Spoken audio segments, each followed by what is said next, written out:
စကားတွေမှာအစွမ်းရှိတယ်တဲ့ရှိတာမှနည်းနည်းနောနောရှိတာမဟုတ်ဘူးအများကြီးရှိတာ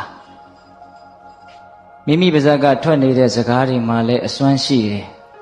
မိမိရဲ့နားထဲကိုဝင်ရောက်လာတဲ့စကားသံတွေမှာလည်းပဲအစွမ်းရှိတယ်အစွမ်းရှိတာမှအများကြီးရှိတယ်ပြောမပြနိုင်လောက်အောင်ရှိတယ်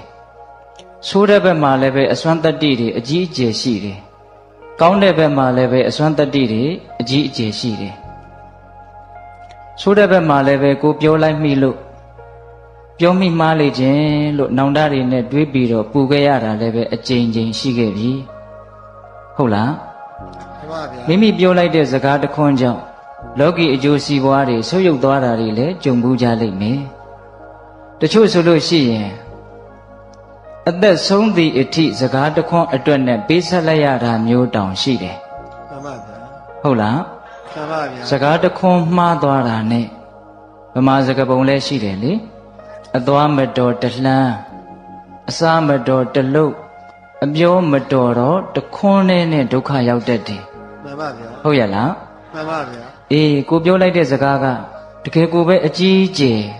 မှားယွင်းမှုတွေနဲ့ပြည့်နေပြီဆိုလို့ရှိရင်တန်တရားတစ်လျှောက်လုံးနဲ့လိုက်ပြီးတော့ဒုက္ခပေးတတ်တယ်ဆိုးတဲ့ဘက်မှာစကားတွေဟာပြောမပြနိုင်လောက်အောင်အစွမ်းတတ္တိတွေရှိနေသလိုကောင်းတဲ့ဘက်မှာလည်းပဲအစွမ်းတတ္တိတွေရှိတာပဲမေတ္တာလေးနဲ့ပြောလိုက်တယ်နုနုညံ့ညံ့သိမ့်သိမ့်မွေ့မွေ့ပြောတယ်အဓိပ္ပာယ်ရှိတာတွေအကျိုးရှိတာတွေကိုရွေးချယ်ပြီးတော့ပြောတယ်ပြောတဲ့မပြောတဲ့အချိန်အခါကိုကြည့်ပြီးတော့တကယ့်ကိုဉာဏ်ပညာလေးနဲ့စဉ်းစားချင့်ချိန်ပြီးတော့ပြောတဲ့စကားမျိုးဆိုရင်ပြောတဲ့သူမှလည်းပဲစကားကောင်းလေးအတွက်နဲ့ပီတိဖြစ်ရတယ်ကြားတဲ့လူမှလည်းပဲနှလုံးစိတ်ဝမ်းအေးချမ်းရတယ်စကားကောင်းပြောတတ်လို့ရှိရင်ဦးဇင်းတို့ပြောလိုက်ခြင်းသေးတယ်ဗျာပြောတတ်လို့ရှိရင်တလောကလုံးရဲ့မျက်နှိုးမှုကိုရမယ်မပြောတတ်လို့ရှိရင်တလောကလုံးရဲ့မုန်းတီးမှုကိုရမယ်ဟုတ်လားမှန်ပါဗျာရုပ်ချောနဲ့သဘောကောင်းအပြောကောင်းတွင်အပြောကောင်းကိုပိုချစ်ကြသည်ဆိုတဲ့စကားလေးကြားဘူးတယ်မို့လားကြားပါတယ်ဗျာအေးအပြောကောင်းဆိုတာနားထောင်ကောင်းအောင်ရှောက်လှည့်ပတ်ပြီးတော့ပြောတာမျိုးကိုဆိုလိုတာမဟုတ်ဘူးမိမိသူတစ်ပါးနှစ်ဦးသားအကျိုးတရားတွေကိုမထိခိုက်စေဘဲနဲ့မှန်ကန်ပြီးတော့အကျိုးရှိတဲ့စကားကိုအချိန်ခါကြည့်ပြီးတော့မေတ္တာတရားနဲ့နူးညံ့သိမ်မွေ့စွာပြောဆိုတတ်ခြင်းကိုအပြောကောင်းလို့ဆိုတာမှန်ပါဗျာဟုတ်ရလားမှန်ပါဗျာဒါဦးဇင်းတို့မြတ်စွာဘုရားရဲ့အလိုတော်ကြပါပဲမှန်ကန်ပြီးတော့အကျိုးရှိတဲ့စကားကိုအချိန်အခါကြည့်ပြီးတော့မေတ္တာတရားနဲ့နူးညံ့သိမ်မွေ့စွာပြောတတ်တာကိုအပြောကောင်းလို့ဆိုတာကိုပြောလိုက်တဲ့စကားကြောင့်ကိုနောင်တရရတဲ့စကားမျိုးကိုပြောလိုက်တဲ့စကားကြောင့်ကြားရတဲ့လူတွေစိတ်ဆင်းရဲသွားသေးတဲ့စကားမျိုးဆိုရင်ဘယ်မှာအပြောကောင်းလို့ပြောလို့ရပါမလဲမရပါဘူးဗျာလောကမှာအပြောအကောင်းဆုံးပုဂ္ဂိုလ်ဟာဘယ်သူလဲလို့မေးရင်မြတ်စွာဘုရားဂုဏ်တော်၉ပါးထဲမှာသူကတဆိုတဲ့ဂုဏ်တော်ရှိတယ်လေမှန်ပါဗျာအဲ့ဒီသူကတဆိုတဲ့ဂုဏ်တော်ကအဓိပ္ပာယ်မျိုးမျိုးထွက်တယ်ရှေးဘုရားတို့နီးတို့လာခြင်းကောင်းတော်မူသောလို့လည်းအဓိပ္ပာယ်ရတယ်ဖျားစုပံကလေးကစပြီးတော့လမ်းကြောင်းကိုမတိမ်ဆောင်းသေးပဲနဲ့တက်တက်မတ်မတ်မှန်မှန်ကန်ကန်ရှောက်လန်းလာတယ်လို့ဒီလိုအဓိပ္ပာယ်လေးရတယ်ပြီးတော့စကားကောင်းကိုပြောတတ်တာမှန်ပါဗျာနော်စကားကောင်းကိုပြောတတ်တာအဲ့ဒါသူကတဂုံရဲ့အဓိပ္ပာယ်ပဲဒီတော့ပိဿပေါင်းသူတော်ကောင်းတို့ကိုဦးဇင်းတို့ဒီကနေ့ညဆိုးတဲ့ဘက်မှာလည်းပဲအစွမ်းတတ္တိတွေကြီးကြီးမားမားရှိနေတဲ့ကောင်းတဲ့ဘက်မှာလည်းပဲအစွမ်းတတ္တိတွေကြီးကြီးမားမားရှိနေတဲ့ဒီစကားနဲ့ပတ်သက်ပြီးတော့တို့ဘယ်လိုပြောကြမလဲနံပါတ်1ဒီစကားနဲ့ပတ်သက်ပြီးတော့တို့ဘယ်လိုနားထောင်ကြမလဲနှစ်ချက်ဗျာနော်တခါကြီးဒီမိုင်းများအရေးကြီးတယ်နော်စကားကမပြောတဲ့နေ့လို့ရှိလားမရှိပါဘူးမပြောဘဲကိုနေလို့ရလားမရပါဘူးဗျာမပြောမဖြစ်ပြောကြရမယ့်လူတွေအတွက်ဘယ်လိုပြောမလဲဘယ်လိုစကားကိုဘယ်လိုပြောမလဲပြည့်ပြည့်စုံစုံဆိုရင်ဟုတ်လားပြီးတော့ကိုယ့်ရဲ့နားထဲကိုစကားသံတွေကလည်းအမြဲတမ်းရောက်နေတာပဲမဟုတ်လားမှန်ပါသူတော်ဘာရဲ့နှုတ်ကနေတဆင့်ဟာတီဗီကနေတဆင့်ရေဒီယိုကနေတဆင့်ဟုတ်လားတခါတလေဆိုလို့ရှိရင်စာရွက်ပေါ်ကနေစကလုံးပုံတရံနဲ့အတန်တွေထွက်လာတာလေကြုံဘူးလား ဖတ်ပါများတော့စကလုံးတွေကဘာတွေဖြစ်သွားတော့စိတ်ထဲမှာအတန်တွေဖြစ်သွားတယ်အဲ့ဒါလဲစကားတစ်မျိုးပဲလို့တောင်ထင်တယ်ဟုတ်လားအဲ့ဒါလို့ကိုယ့်ရဲ့နားတဲ့မျက်စိတွေကိုရောက်လာတဲ့စကားအတန်တွေမျက်စိတွေရောက်တယ်ဆိုတာတင်စားပြောတာနော်ကိုနားတဲ့ကိုစကားအတန်တွေရောက်မလာအောင်ကိုတခါကြီးဒီမကြီးများတားနိုင်မှာမလားမတားနိုင်ပါဘူးဗျာနားမထောင်လို့မဖြစ်ဘူးပေါ့မှန်ပါဗျာနားမထောင်လို့မဖြစ်တဲ့ဒီစကားကိုပေါ့ပေါ့လေးမစင်စားပဲနဲ့ဘယ်လိုစကားကိုဘယ်လိုနားထောင်ကြမလဲစောတော်တုန်းကပြောလိုက်တာကဘယ်လိုစကားကိုဘယ်လိုပြောကြမလဲဟုတ်လားမှန်ပါခုနောက်ပြောလိုက်တာကဘယ်လိုစကားကိုဘယ်လိုနားထောင်ကြမလဲဒီမိကွန်းလေးတွေရဲ့အဖြေတဏှာကြီးခွဲအချိန်တွင်းမှာဦးဇင်းတို့ခေါင်းထဲမှာတော့စုံစုံစိစိလေးမှတ်သားထားတယ်လို့ထင်တာပဲဗျာဟုတ်လားအဲ့ဒါဦးဇင်းတို့ပြောကြည့်ရအောင်ဟုတ်လားတရားကောင်းစီးကစကားတို့ဤအစွမ်းတဲ့ဟုတ်လားတရားမဟုတ်သေးခင်မှာမြတ်စွာဘုရားကိုရှ िख ိုးကြအောင်ရှုဒီတရားတော်ကိုမဟောကြားသေးခင်မနာကြသေးခင်မှာတရားတော်အလုံးကိုဟောကြားတော်မူခဲ့တဲ့ဘုရားရှင်ကိုတော်မြတ်ရဲ့အင်မတန်အေးချမ်းကြည်လင်တော်မူတဲ့မဟာကရုဏာကိုသိစေရာတရားလုံးစုံကိုသိတော်မူမြင်တော်မူတဲ့သဗ္ဗညုတဉာဏ်ဒီဟုသောပညာကိုထိုမဟာကရုဏာကုန်ပညာကုန်နှစ်ပါးစုံတို့နှင့်ပြည့်စုံတော်မူတဲ့ဘုရားရှင်ကိုတော်မြတ်ကိုယူသေးမြတ်တို့ရှိခိုးပူဇော်ကြအောင်စို့အလုံးလက်အုပ်ကလေးတွေချီထားကြကရုဏာတိတလဟရယံပညာပိဇောတဝိဟတမောဟတမံသာနရမရလောကကရုံဝန္တိတုဂတံဂတိဝိမုတ္တံကရုဏာတိတလဟရယမဟာကရုဏာတော်ဖြင့်အေးမြသောစိတ်နှလုံးလေးရှိတော်မူပါ၏ထသောပညာပိဇောတဝိဟတမောဟတမံအရဟတမေတိဟုသောအယံဝလင်းဖြင့်ဝိဇ္ဇာတိဟုသောမိုက်မောင်ကိုဖယ်ခွာတော်မူပြီးထသော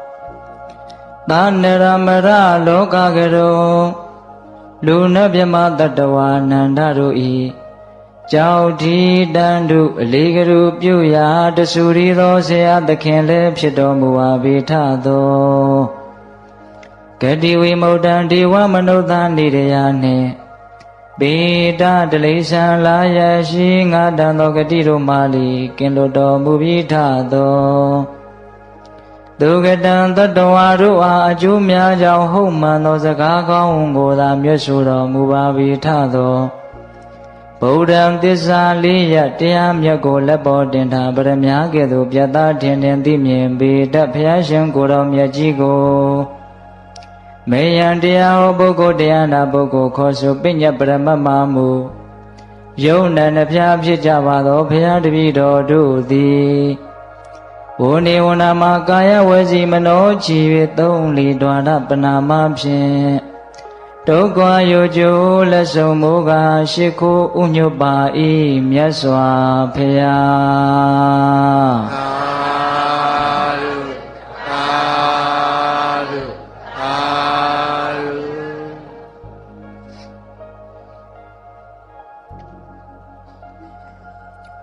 ယောဇဂါထာတတံဘာတိအနတ္တပဒသင်္ညိတံဧကံဓမ္မပရံတေယောယံသုတ္တဝါဥပသမတိယောဇာခြင်းပုဂ္ဂိုလ်သည်အနတ္တပရသင်္ညိတံအကျိုးမဲ့ခြင်းနှင့်ဆက်ရှင်သော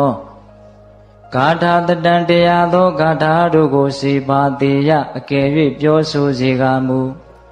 နတေယောမမြတ်တိသာတိယောဇအခြင်းပုဂ္ဂိုလ်သည်ကသုတ္တဝါနာထောင်ရသည်ရှိသောဥပါသမတိလောဘဒေါသမောဟစသောအပူဓာတ်အလောင်ဓာတ်တို့ကိုငြိမ်းအေးစေနိုင်၏တံထိုကဲ့သို့သောစကားကို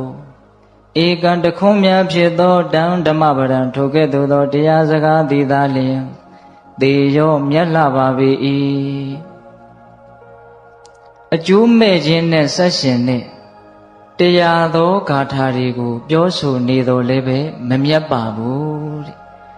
ကြားလိုက်ရရင်နှလုံးစိတ်ဝမ်းအေးချမ်းပြီးတော့ လောဘဒေါသအပူဓာတ်အလောင်ဓာတ်တွေကိုငြိမ်းအေးသွားစေတဲ့စကားမျိုးဆိုရင်တော့တခွန်းနဲ့ပင်ဖြစ်စေကမူမြတ်ပါတယ်အတိပ္ပယ်ရှင်းတယ်နော်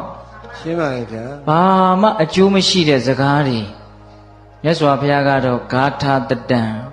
ဂါထာတရားဂါထာဆိုတာကပါဠိတွေကိုကြပြဖွဲ့ထားတာကိုဂါထာခေါ်တာနော်အဲ့ဒါစကားတက်လွန်းလို့ပြောတော့ပြောတာပဲဂါထာတရားလောက်ပြောလိုက်တယ်စကားတွေအခွန်ပေါင်းထောင်တောင်းချီပြီးတော့ပြောလိုက်တာပဲအဲ့ဒီပြောလိုက်တဲ့စကားတွေက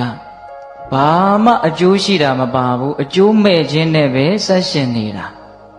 အဲ့ဒီလိုစကားမျိုးဆိုရင်တော့ဘလောက်ပဲများများဘလောက်ပဲပြောတတ်မမြတ်ပါဘူးတဲ့မမြတ်ဘူးဆိုတဲ့စကားကလေးပိဋိမမြတ်ဘူးဆိုတော့ယုံညံ့တယ်လို့လည်းအဓိပ္ပာယ်ပေါက်တယ်နော်နောက်ထပ်ဘယ်လိုပေါက်သေးလဲအဓိပ္ပာယ်